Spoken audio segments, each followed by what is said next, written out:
Let's move on. House prices here have fallen by 8% last year. According to the Ulster University and the Bank of Ireland survey, the average price for a home is now under 150 grand. Jonathan Davis is the economist and wealth manager. Morning to you, Jonathan. Morning, Stephen. Morning to you. Tom McClellan from the Royal Institute of Chartered Surveyors. Morning to you, Tom. Good morning, Stephen. Well, set this out for us, Tom. What's the score? What's the survey showing?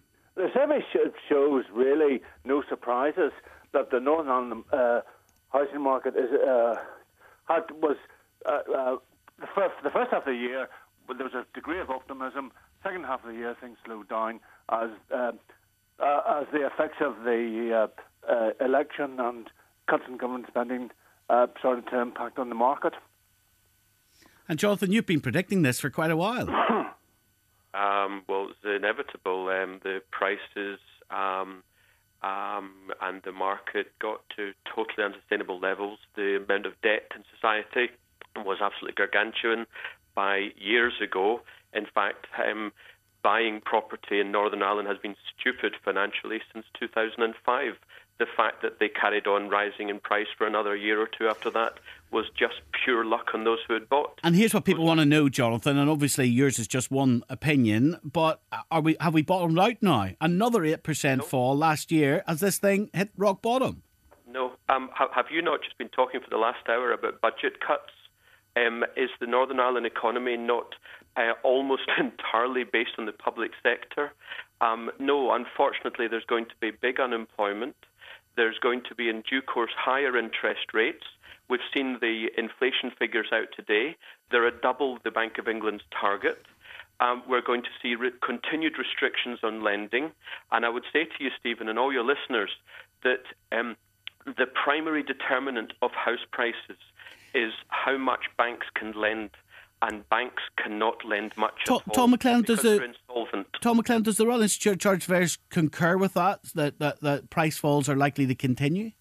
Well, the RICS has been careful and have warned about the headwinds that the housing market has encountered recently. Now, I don't think we'd be just quite as gloomy as Mr. Davis is at the moment, because certainly our view is, and we've seen it, the failed buy-to-lets that were very popular, and one of the reasons that drove the boom that Jonathan referred to in sort of from 04-05 was a lot of them are now being repossessed, and it could be that these repossessions are coming through into the market and starting to show up in the statistics. How much further, Tom? And I know this is speculation. Could I just finish?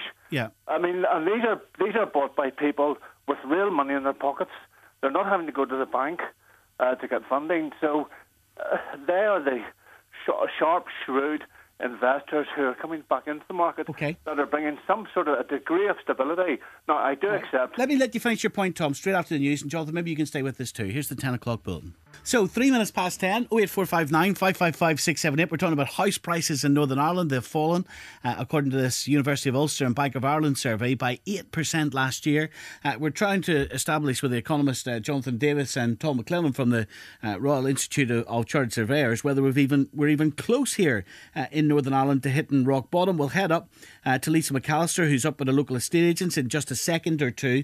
Tom McClellan, I was running out of time and I wanted to ask you, you must have an assessment yourself of where you think this has to go. Could you see similar falls, 8-10% this year again? Well, as I was saying before the news, it's obviously very, very difficult to know exactly where anything's going to go. And making predictions is fraught with difficulty. But certainly, of course, it's fraught with difficulty. But what's your gut instinct? You're in this a long time. What I was saying before the news is the failed buy-to-lets. People who rushed in to invest in buy-to-lets maybe borrowed money recklessly.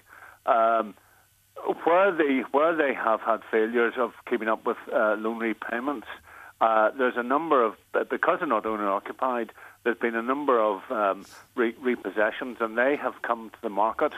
And I think that if these failed buy-to-lets are starting to have an impact on the house price survey, but the point I would make is these are being bought by real investors, shrewd people who have got access to capital. They're spending their own money, and they certainly believe that prices in that sector have certainly bottomed out, and they're starting to see.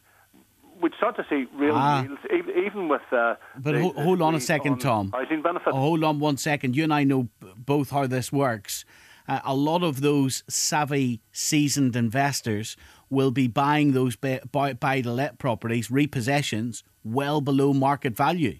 Well, not market value, well below the sale price that they're currently on at the market. That's what they're doing. They're going in 25, 30% less than what these properties are on the market for. Well, but Stephen, with the greatest possible respect to you, asking price and selling price are the market value is a willing seller and a willing buyer. But it's quite a technical definition. But the selling price really means nothing. It's what houses. Sure. House prices. What houses sell for. Well, Tom McLennan's very resistant, Jonathan Davis, this morning to call it in terms of how much more property may fall. I know you never are. What do you predict for this year? Based upon the economics in Northern Ireland, and of course, estate agents and chartered surveyors and mortgage brokers and bankers, they never talk about the economics. They always focus on price.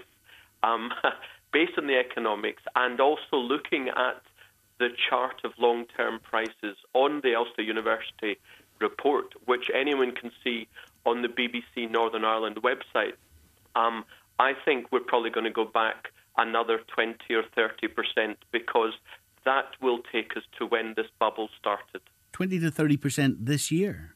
No. Over the next 2 or 3 years. Okay, Jonathan, thank you. Tom, thank you.